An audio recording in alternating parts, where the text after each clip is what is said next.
समाज में सामाजिक समानता, संवैधानिक समानता की बात होती है। तमाम तरह की समानता सब लोग करते हैं। आखिर संविधान किस प्रकार की समानता देने की बात करता है? संविधान में आर्टिकल 14 में राइट टू इक्वलिटी का प्राविधान है। लेकिन आप जब आप विश्लेषण करेंगे तो आप ये पाएंगे कि अगर समानता को हमारे संविधान में परिभाषित ही नहीं किया गया है। अगर समानता ये मान ली जाए कि सबको बराबर कर दिया जाएगा, समान कर दिया जाएगा, आर्थिक, सामाजिक, हर तरह से उनको बराबर कर दिया जाए, तो पूरे विश्व में ऐसा कोई देश नहीं है, ऐसा कोई समाज नहीं है जहाँ सबको बराबर कर दिया गया हो। ये संभव नहीं।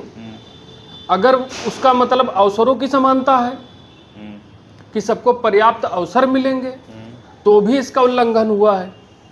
आर्टिकल 13 कहता है मौलिक अधिकारों का जो कानून उल्लंघन करेगा उसको नल एंड वॉइड माना जाएगा, शून्य हो जाएगा। तो मौलिक अधिकारों का तो उल्लंघन स्वयं संविधान ही कर रहा है।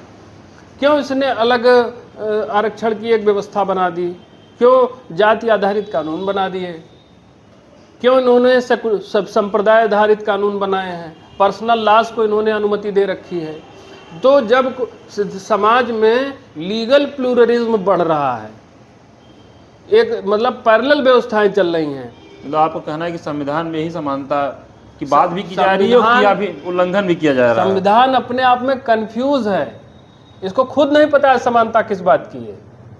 इस संविधान के कई प्राविधानों में अस्पष्टता है, उसका कोई क्लियर कट डिफिनीशन नहीं है। इसी से डिस्प्यूट भी समाज में होता रहता है, तमाम विसंगतियां समाज में उभरती रहती हैं। तो आज समय आ गया है और संविधान के जब ये बात एक्सपर्ट्स से रखी जाती है, उनके समक्ष बात रखी जाती है, तो कहते हैं कोर्ट डिसाइड करता है। जो अस्पष्ट वर्ड्स हैं उनको कोर्ट डिसाइड करता है। अगर आप कोर्ट की बात मानते हैं तो हमारी जो व्यवस्था है लोकतंत्र की, इसमें संसद बड़ा है कि कोर्ट बड़ा है? नहीं, अगर कोर्ट डिसाइड करता है तो भारत में कई कोर्ट हैं, सब अपने अपने तरीके से डिसाइड कर लेंगे। नहीं, हम सुप्रीम कोर्ट, हाई कोर्ट की बात मानते हैं। हाँ?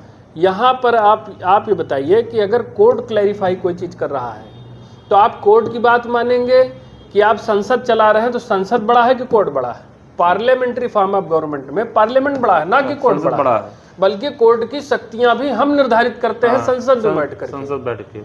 तो अगर अपनी बातों को, अपने ही लिखित संविधान को, उसकी मंशा क्या है, उसके शब्दों का अर्थ क्या निकल रहा है, ये बात आप न्यायालय से जानना चाहेंगे। समय समय पर कई ऐसे केस हुए जिससे प्रेसिडेंट निकल के आया, उसको नज़ीर मान के लोग फॉलो करते हैं। तो अगर आप ये मानते हैं कि कोर्ट डिसाइड करेगा, तो कोर्ट ने तो SC/ST एक्ट के प्राविधानों में संशोधन किया था, उसके व्यापक दुरुपयोग को मानते हुए जस्टिस दीपक मिश्रा ने संशोधन किया था। क्यों आपने ऑर्डिनेंस ला करके उसको फिर से लागू कर दिया? तो आपको ना कोर्ट की मानना है ना संविधान की मानना है, बस कैसे भी अपनी जो सत्ता की रोटी है उसको सेकना है, व्यवस्था में बने रहना है, लोगों का कुछ भी हो।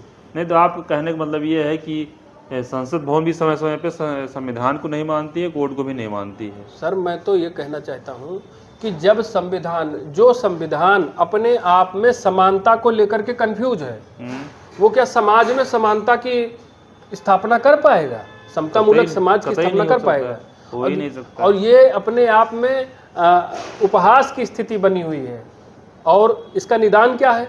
हम लोगों ने समस्याओं पर गौर किया कि संविधान में कई चीज़ों को लेकर के अस्पष्टता है और जाति धर्म पंथ आधारित व्यवस्थाएं हैं। तो ये जो संविधान, जिसको हम लोग मानते हैं कि सबके लिए एक विधान की व्यवस्था करे, जो मंशा इसकी होनी चाहिए, ये एक विधान ना होकर के बहुवैधानिक है।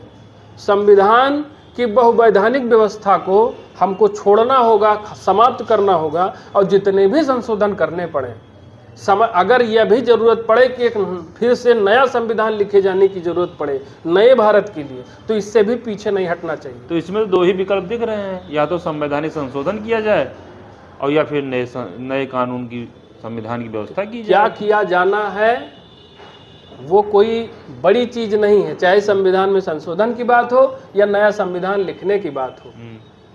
हम किसी बदहाल व्यवस्था को नहीं ढो सकते हैं। नए भारत में अगर आप इक्वलिटी चाहते हैं, इक्वलिटी की बात करते हैं, अगर आप सवर्णों का हक मारेंगे, फला वर्गों के लिए तुष्टीकरण करेंगे, तो ये तो वही बात हुई कि बदले की भावना से आप उनके खिलाफ कार्य कर रहे हैं। कल ये सरकार में होंगे तो इनके खिलाफ काम करेंगे, ये सरकार में होंगे इनके खिलाफ काम करेंगे। अभी शासन में बैठा एक संतोष वर्मा, उसने वो सिविल सर्वेंट रहा है, आला अफसर रहा है, और एक समाज की बेटी वर्ग विशेष की बेटियों पर वो कितनी अभद्र टिप्पणी कर रहा था।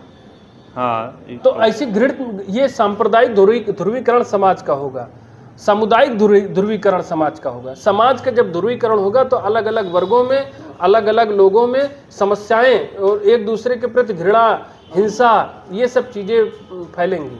तो इसके लिए हमको एक देश है तो एक विधान होना चाहिए, एक देश एक व्यवस्था, यूनिफॉर्म व्यवस्था होनी चाहिए।